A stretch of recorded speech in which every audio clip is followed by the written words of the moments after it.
ازيكم عاملين ايه؟ مين بيحب الافلام الهندي؟ انا شخصيا بحب الافلام الهندي وخاصه افلام شاروخان. انا يعني بيك فان لشاروخان. شاروخان كان عامل فيلم اسمه دير زندگی. زندگی يعني حياه، ودير يعني عزيزتي الحياه. كان قايم فيها بدور طبيب نفسي. ده مش قصتنا. قصتنا ان في الفيلم ده هو قال على حاجه حلوه قوي. قال على نظريه الكرسي. انت كل مره تطلع لنا بنظريه، اسمعوا بس، نظريه الكرسي دي حاجه حلوه قوي واحنا برضو بنعملها.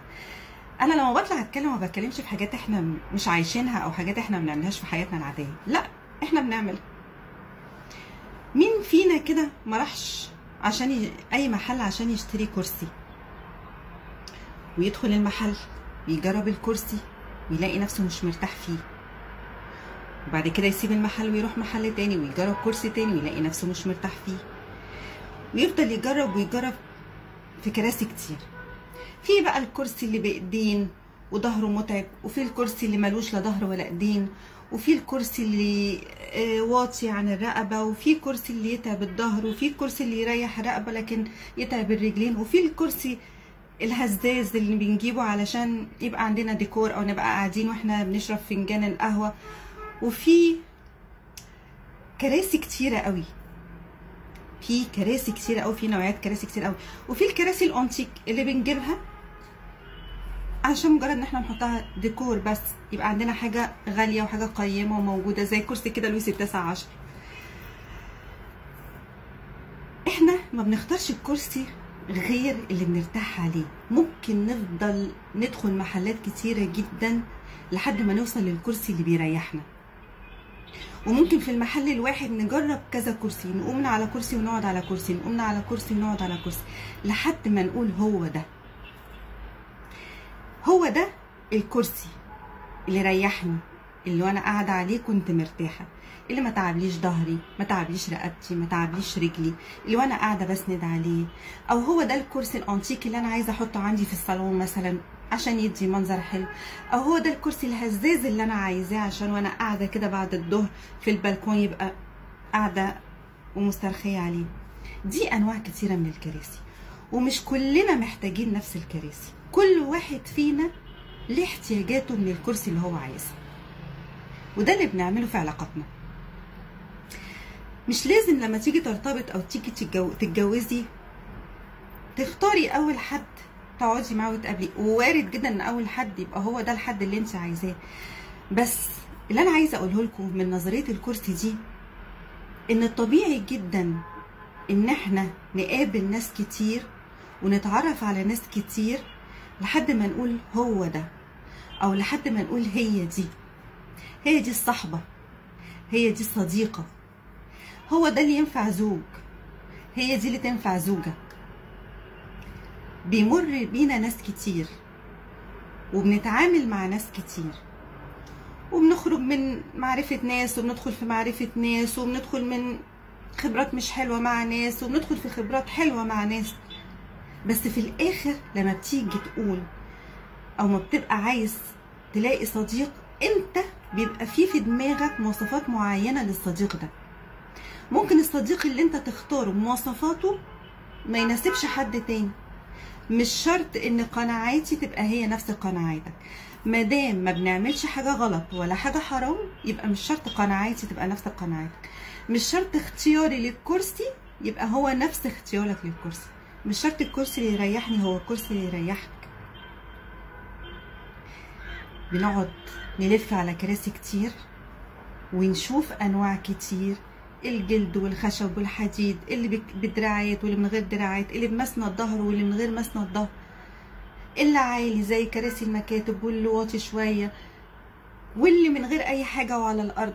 كلها انواع كراسي كتير، زي ما احنا في منا انواع بشر كتير. كل واحد منا بيختار الشخصيه اللي تناسبه، بيختار الحد اللي يعرف يكمل معاه، بيختار الحد اللي كمل حاجة جواه كانت ناقصة. مش شرط ان انا عشان اخترت حد هو بيكمل حاجة جواه يبقى هو ده احسن حد في الدنيا، لا، هو الحد ده كمل عندي حاجة ناقصة انا كنت بدور عليها ولقيتها معايا. زي برضو الصحبة دي انا كنت محتاجة فيها حاجات معينة ولقيتها معاها. ممكن يكون في ناس كتيرة قوي حلوين، بس هي دي كصحبة كملتني، هي دي اللي فهمت دماغي، هي دي اللي عرفت تقول اللي جوايا من غير ما اقوله، هي دي اللي وفرت عليا حاجات كتير.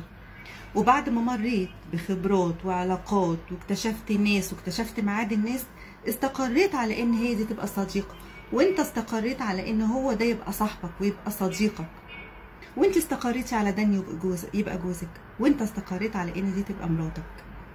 شفتوا العلاقات؟ شفتوا ان احنا لازم نمر بحاجات كتير، نفكر ونقابل ناس كتير، نشوف مين فيهم اللي بناسبنا.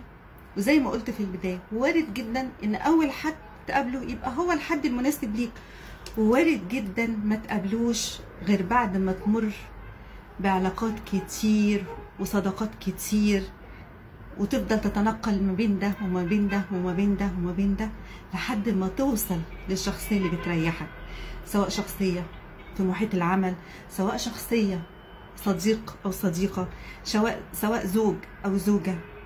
في الآخر اللي اختيارنا بنقع عليه هو ده اللي احنا بنلاقي معاه الحاجة اللي كانت ناقصانا وكملناها بيه. شفتوا بقى نظرية الكراسي حلوة ازاي؟